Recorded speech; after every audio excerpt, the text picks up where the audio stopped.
Hi guys, it's Henry from TCR, and today we're going to be looking at this, a Landrover Freelander 2. Now I've been driving through miles and miles of beautiful Devon countryside, but I've picked this spot, an old disused, barren, wartime part of a runway.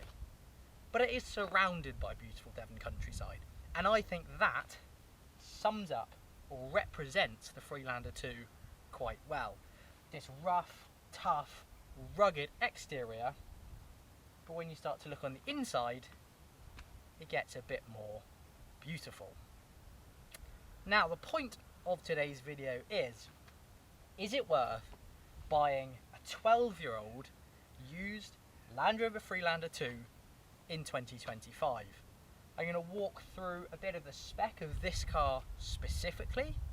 Then we'll go for a drive. We'll talk about where the Freelander 2 sits in the used market today, where it sat in Land Rover's lineup back in 2013 when this car was made, and then we might stop again and circle back to that all-important question: is it really worth it? A 12-year-old Land Rover in 2025?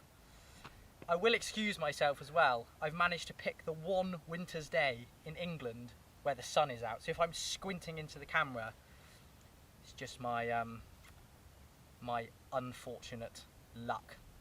It's a nice day though. Anyway guys, let's find out if you should buy a 12-year-old Land Rover in 2025. Let's go.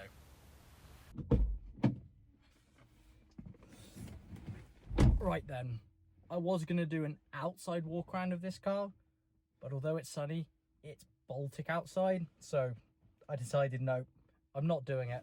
I'm going to get inside this nice comfortable car, get the heated steering wheel on and the heated seats, and I'll talk to you a bit about the spec of this car as we go along. And there've been lorries coming up and down and cars, and nope, we're leaving. We're getting out of here, and I'm going to check we're not going to be rear-ended by a lorry, talk you through the spec of this car as we drive along.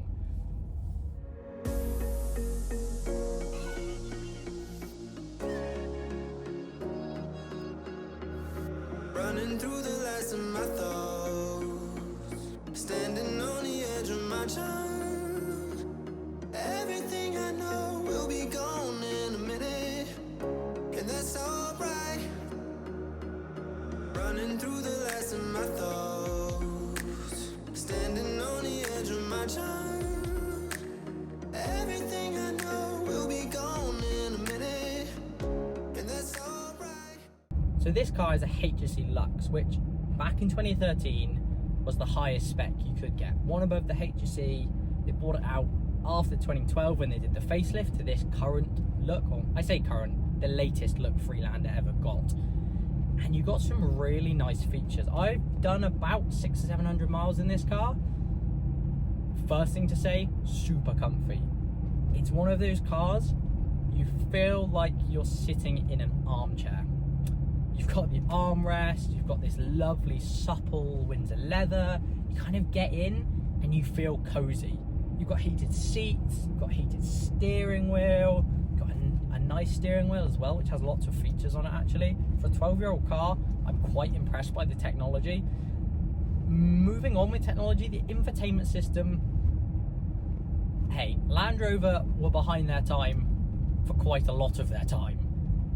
It's okay. You've got Bluetooth for your phone, so you can make calls in and out, and for your music. You've also got a DVD player in here, which I can't say is going to get much use from me, but I think maybe if you've got kids, I think you can only do it when you're stopped in park. But if you've got kids and they want to watch a DVD, you've got that feature.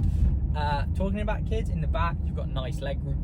Pardon me, you've got nice leg room. Again, lovely Windsor leather in the back. There's not much else to say about that.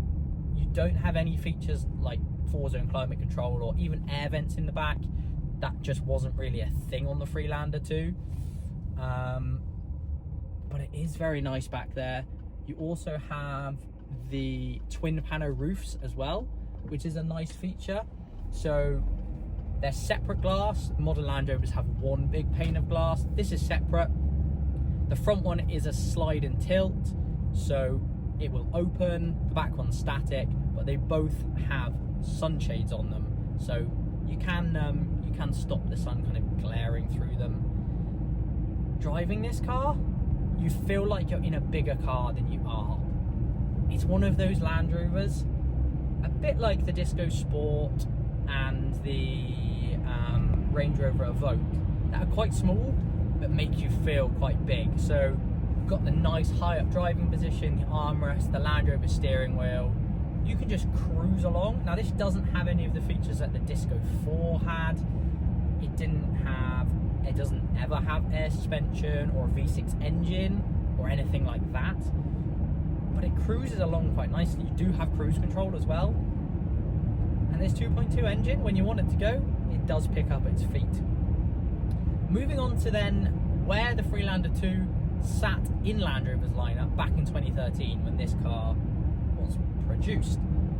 At the time this car was made, in 2013, they had the Defender, the Freelander 2, the Discovery 4, I think the Range Rover Evoque had just come out, I'm not sure if the Discovery Sport had, the Range Rover Sport, and the full fat Range Rover. So the Freelander 2 was relatively low down in Land Rover's pecking order back then. And it had features.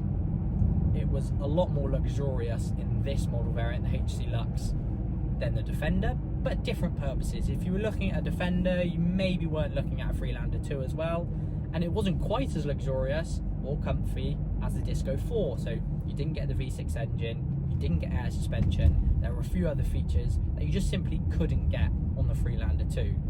And that was the kind of differentiation point.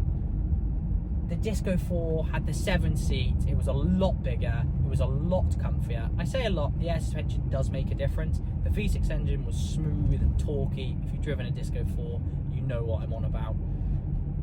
And that was the kind of market for a Disco 4, was families. And the Freelander 2, I think, is a bit of an underdog. In this spec, it's so nice. Driving along country lanes, motorway miles, you can just waft along in comfort. This has an upgraded sound system as well, which didn't come on all Freelanders. It's a Meridian surround sound system, 17 speakers, 825 watts, surround sound. And I have to say, if you like your music, this is a great stereo. You've got digital driver's display in front, not full, just a little screen. Sat nav, Bluetooth audio. It's really not a bad place to be. 12-year-old car? Yeah, I like it.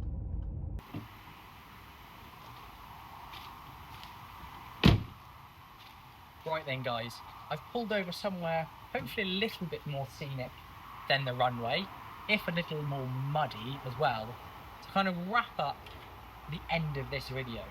First of all, I want to talk about where does the Freelander 2 sit in the used market today? Well, if you plug a 2013 Land Rover Freelander 2 HC Lux into Auto Trader, you're probably going to get about 15 to 20 examples ranging from about 10 grand to 15 or 16,000 pounds. Now obviously the mileage is going to vary on those. Your cheaper ones are going to be probably well over 100,000 miles, and your more expensive ones might be closer to 65 or 70,000 miles, like this example. I'd say definitely look at the service history. This one luckily had full service history, and just make sure you're comfortable with the condition of the car before you buy it. Even if this is one of Land Rover's more reliable models, at the end of the day, it is still a Land Rover, so it's better to be safe than sorry. But for that kind of money, 10 or 15 grand, you are getting so much car. You're getting such a nice, comfy interior. I'm not going to say up-to-date technology, but it's not bad for a 12-year-old car.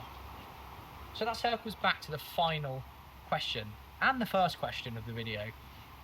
Is it worth buying a 12-year-old Land Rover Freelander 2 in 2025? From my perspective, after driving this for 600 or 700 miles, I'm going to say yes.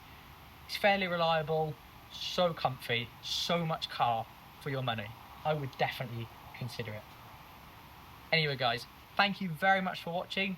If you like this video, hit subscribe, hit the like button and hit bell notifications if you want to see more of what I do.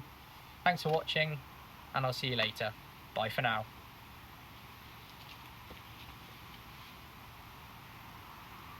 Really is quite beautiful around here.